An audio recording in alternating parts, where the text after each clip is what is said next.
Hello from Munich. I'm Kari Odermann, and today we're at the MSC YouTube studio. We're going to be speaking with one of the vice presidents of the European Investment Bank, Nicola Beer. Nicola, thanks so much for joining us.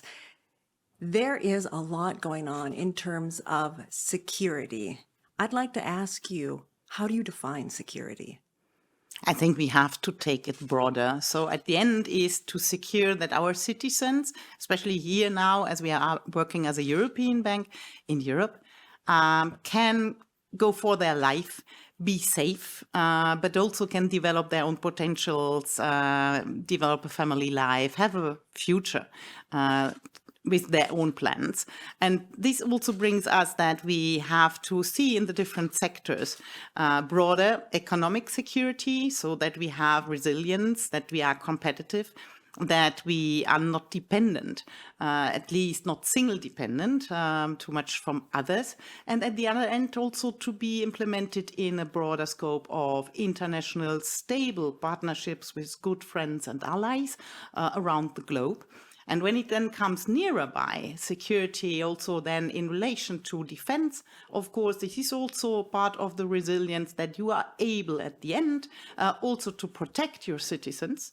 And already this protections often gives via deterrence also more security, and you even do not have to use what you would be able to do.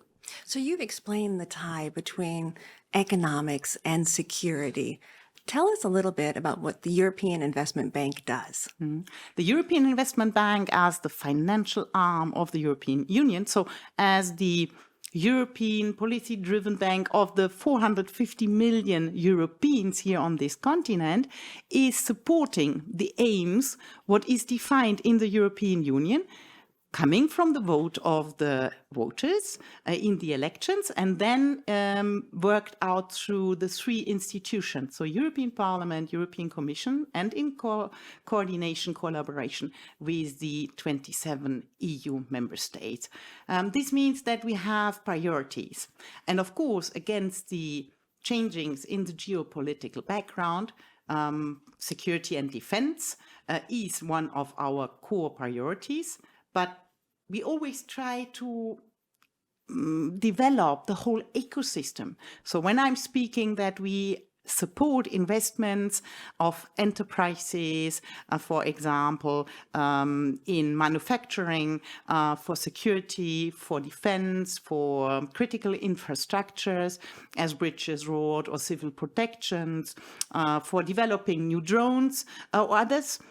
This also means that we already think in the supply chain. So you need some special kinds of critical raw materials. For example, you need also not too expensive energy sources to produce, to manufacture. You need research and development to have the best technology in start. So this is something where we are beyond the very narrow sector of security and defense, also engaged so that we make sure that all the pieces of the puzzle come together and at the end working for a safer and better place for all Europeans and our friends and partners. In 2023, the EU came up with the Critical Raw Materials Act, and that included things like rare earths. We know just 2 days ago, the Trump administration presented President Zelensky with a draft of a contract for $500 billion that would give them somewhat of a monopoly over these rare earths. That's right next door. And when we're talking about supply chains, isn't the EIB a little bit late to the game, or were there negotiations with Ukraine to maybe try to tap into that? We are already working together with Ukraine, also especially on critical raw materials, but more under the aspect also to help them to develop mines with the best technology standards, also under the aspect of environmental, social protection and others, to install plants for refining so that they have an export product and can gain their own prosperity with this, because this will be crucial for the Ukrainians, especially when it comes up to rebuild after the war, not only to be dependent from donorships and others, loans and credits from other countries. So I totally understand why Trump and his administration now tries to get the hand on this. Also, the Russians are very interested. And I mean, we also have to see the invasion due to what they try to gain also from the territory of the Ukrainians. So this is a very important point. But we as Europeans, we always try to have the Ukrainians on their own fate on the table. So the Ukrainians have to decide how to use the resources they have for the gains and the goals they want to reach for their people and the prosperity of the country. But it looks like the Americans beat the Europeans to the punch now. And for European supply chains, Europe might be scrambling. Are there plans to deal with this? Yes, of course, especially aligned with our external foreign service, Kaya Kallas, in the coordination with the member states. But we really try to do it as a fair partner in this game with the Ukrainians. And of course, this is not the only sport we are engaged in. We are ramping up, for example, all the parts of critical raw materials also on the European continent.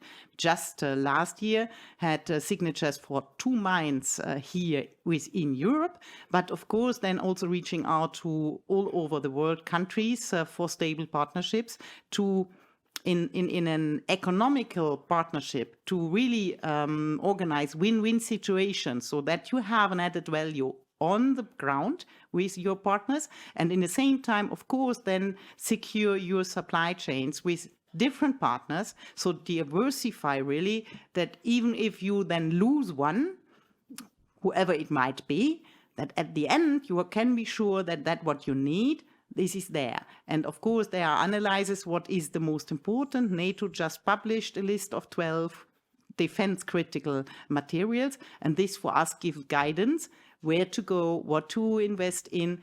And I mean, these are all projects which are not done within a week. Often we have first to help with technical assistance to develop a project, to make it bankable so that it can be financed at the end, to bring other investors in, because we are also quite proud that we are more and more a crowd in banks, so that we incentivize especially private investors to come to such important projects, and so to make them very successful at the end. And this along the whole value chain, especially when it comes to critical raw materials. I think this is a quite complex topic at the end, but it is important to be very early there, to work with partners on the ground and to build up trust. And not only to come now when a country is in trouble, but to have built up this trustful base beforehand, because this then gives you also in time of crisis, of very quickly changing geopolitics, this gives you a better base for a partnership where everybody is treated on an equal level and not one dominating the others for their own purpose. You've mentioned mines a couple times, and you were talking about mining, things that are important for the supply chain. But mines are also coal mines, and we have to talk about how energy needs to be developed. Now, the bank wants to be a green energy supporter, but when you're looking at security, energy infrastructure is so important. Are there types of energy that the bank is supporting above others? And are they looking at the situation in countries before they make judgments about what types of energy they're going to support? Yes, and European Investment Bank is the climate bank, as we are called, and this is why because that we are investing at least 50%. Last year it was 60% related to climate topics. And this also means, of course, then that we are going for clean energy and not for fossil. So we do not fossil gas, fossil fuels. We help other countries also to step out of these dirty energy types, which means that we then are very professional in renewables and all kind of clean tech and clean energy. And this is also true then for the mining, because for us it's very important that we go not in a normal coal mine, but that we are going for those mines and with green technology, clean technologies, which then developed another kind of mining than we know from 20 or 30 years ago. So we are very, very sensitive to really hit the highest ecological standards when it comes to such very difficult, also for the environment, difficult activities. And that all is perceived to not destroy or to rebuild afterwards with the highest technology. And this has also an extra advantage, as I think, because you can then export such technologies, and then you are the better partner, because we see that all the other countries we try, for example, when you look to China, they do not care how the environment afterwards is there on the ground. They do not care for the social standards, also working conditions on those plants and mines. And this is making the difference. And I think really that Europeans, with this sensitiveness, with the high standards, which they not oppose, we develop it on the ground together with our partners. So this is a lot of skilling, reskilling, really bringing added value, tax revenues from the social insurance on the ground, that there we have the better offer. We are the better partner. And this is something we try really to convince also when it comes to partnerships outside. For supply chains, for defense, for AI, more and more energy is going to be needed. The technology is also changing. Are there energy sources like nuclear that have to be rethought? And is the bank looking at ways to finance that? We are a front runner in wind energy.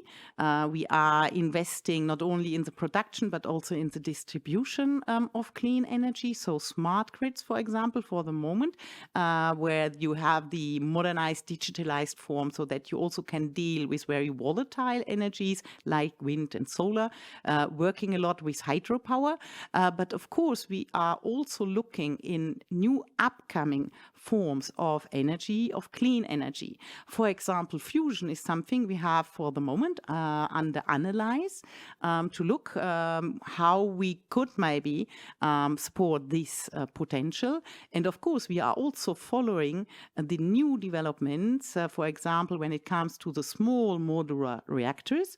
But we have to be aware that both forms are something which have a time horizon of about 10, 15 years. So this will not solve our problem from today, but maybe after tomorrow. And what we really do when this is this type of ecosystem, really to look on all the pieces, that we follow those developments very early, that we help to invest, especially when it then comes in this early stage in innovation via research and development, in seed or pre-seed funding to help support startups also for their financing rounds, and so to get via demonstration models, first products on those kind, to scale up more and more and to prove that a theoretical concept can really deliver also on the ground for people.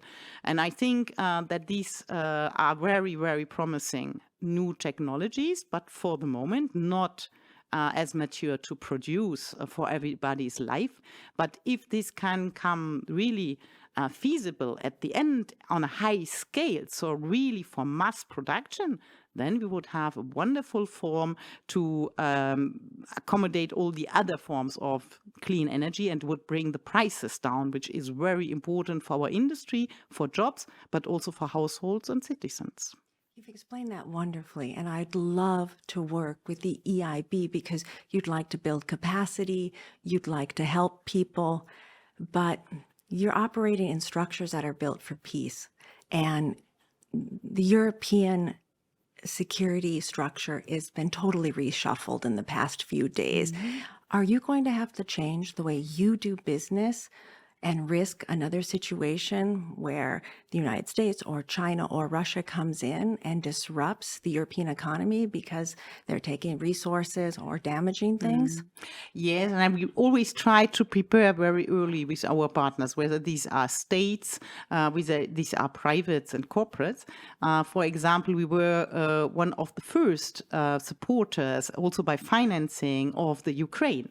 For the moment, we are doing 50 billion euros to support Ukraine when it comes to their electricity grid, when it comes to safe places for schools, to reinstall hospitals, to bring drinking water back to bombed cities. So you see that we are not only in very easy surroundings working, especially outside the European Union. It's quite difficult often and very complex. But of course we try, and this is also then part of our engagement, also to see where are critical infrastructures, how we protect within Europe, for example, our data, how we protect pipelines, how we can help to overlook the borders, the movements in the Northern Sea or around our borders, so to prevent that we are surprised by other forces. This is a quite complex part, but we try really to bring it down to what has to be done in reality to be best in preventing that the worst can happen. So I think this is always important, that you think it through in an early moment, you prepare yourself, and this also gives you the strength that others have to take in account, okay, it might be difficult if we really try to go there. So we hope that we can help member states and citizens just to be well prepared and to avoid that others think that we could be just easily taken. Nicola Beer, one of the vice presidents of the European Investment Bank. Thank you for talking about the links between economy, security, and society. Thank you. Well, thank you for having me.